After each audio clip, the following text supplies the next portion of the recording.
always gets an exciting prize. And tonight, you get to... Dude, his face. I don't think he's gotten a reward yet. Look at his face. His face so funny. With nowhere else to turn, Jessica breaks a cardinal rule. Chef, will you help me for a second? That's the cardinal rule. You can't ask him for help. Jean-Philippe's gonna help. Okay, Jean-Philippe, what are you doing in there? Can we complete an order? Jean-Philippe's the only one who will help her. Every dish looked the same. Spot on. Well done. I am a very proud man. A touch of bad news. Just a touch. Just a skosh of bad news. I have to send one of you home tonight. Now, just a touch of bad news that you already knew. It's really been the best ride ever. Tough as it is. Yeah, it's quite a lot of fun. I don't think Ralph went on one single reward. He's like, yeah, it's been a lot of fun. So what, he's gonna bring their families out and then eliminate someone? Look at Ralph, dude. He made that face again. Look at Ralph, bro. Look at him. So cool. Looks like an idiot. They don't know whose dish was whose, so they're gonna like give their feedback on the dishes. That's clever, dude. This show's genius. Damn, so they could be responsible for like eliminating their own family. That's crazy. Ingenious. Ralph made the filet mignon. Filet mignon, was it the chicken or was it the tuna? It was the tuna. Ah, Ralph's wife likes Michael's dish, bro. Look at Michael. Ralph's mum. My favorite course was the tuna. I enjoyed the tuna best as well. They're just like stabbing him in the heart. Even from the first season, man. This show's genius. Help me get the knife out of my back. Michael. Chef. Let's talk to your dear wife, Lola. It was the beef. Oh. Wow. So Michael's wife liked Ralph's, and Ralph's wife liked Michael's. That's fucking hilarious. Jay, which dish Mm-hmm. did you prefer tonight? The filet. Michael's dad or father-in-law liked Ralph's. 3 for Ralph's beef. That's fucking hilarious. Look at Ralph's family. His wife looks at him so bad. Deep down inside, you know you weren't as good as Michael and Ralph. Give me a Give me jacket. your jacket. Ooh, in front of her family. It's time to leave Hell's Kitchen. That's fucking brutal, dude. Said it with a smile on his face, too.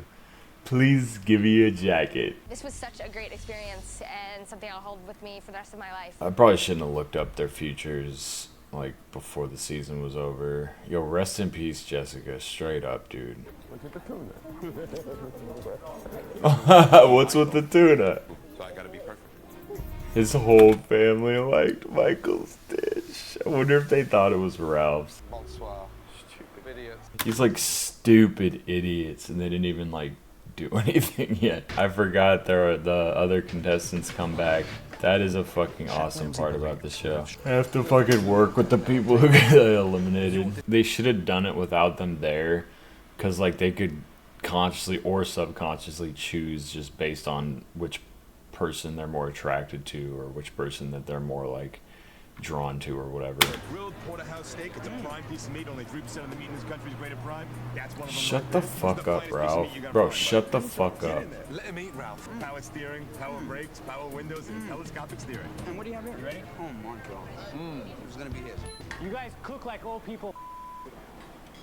And I thought, my God, that came out of the blue. Jean-Pierre? My name is Jean-Philippe. I've been working now for so many weeks with the man, and he keeps on calling me Jean-Pierre. I mean, I'm gonna kill him, I'm telling you. Good morning, everybody. Let's fucking go! Dewberry's back! Ah! Dewberry is in the house, bro. Which teams they get is like huge in whether they win or not.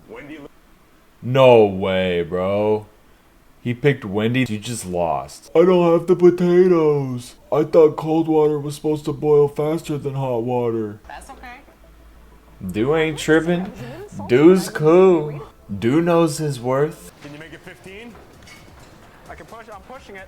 Cut yourself? Oh, that's bad. Can even look at that. Andrew.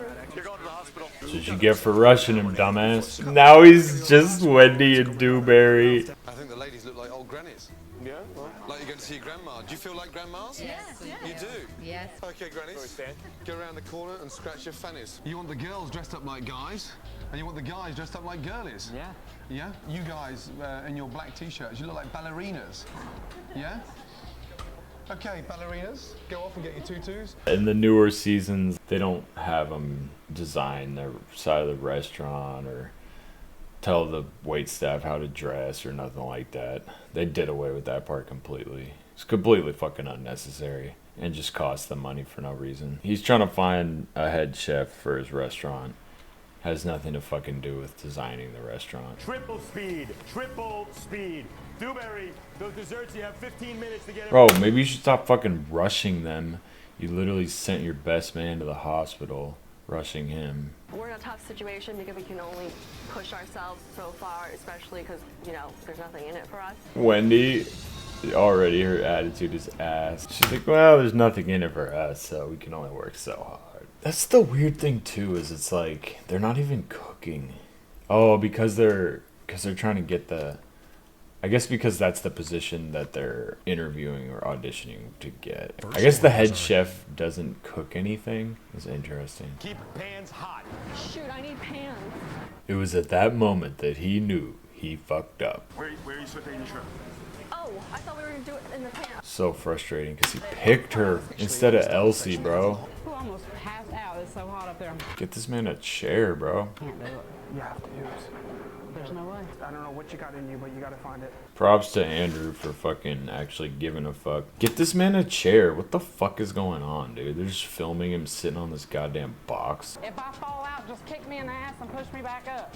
I'll make sure to live up to that. Smack me in the ass if it's you, though. You are Gibraltar. You are the Hope Diamond. I'd rather you be saying I was Brad Pitt's wife.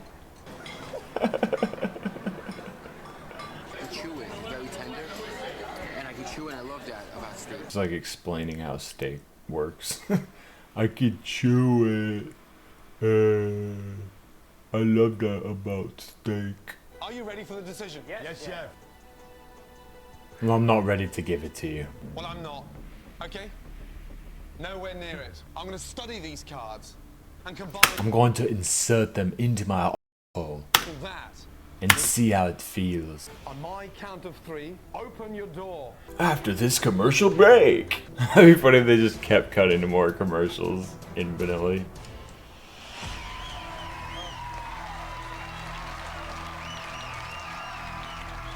I personally would like to invite you to come back with me to London to be part of one of the most famous restaurants in the world, work alongside me. I think I read that he didn't take the opportunity. Yes. All my friends. Ralph's like, let's get plastered. Oh, he's dogging Dewberry, bro. What the fuck? There he is now. This was fucking 20 years ago, bro. He declined Gordon Ramsay's offer to mentor him in London due to his drug problem. Despite facing hardships, he's now happily married, in recovery, raising funds to open a food truck. He was only 27 with a very bright future. So now he's fucking 47, dude. While some Hell's Kitchen chefs have tragically passed away, Michael is not among them. A few years before Michael debuted, he had back surgery, metal rods inserted his back, snapped, and ultimately became addicted to painkillers.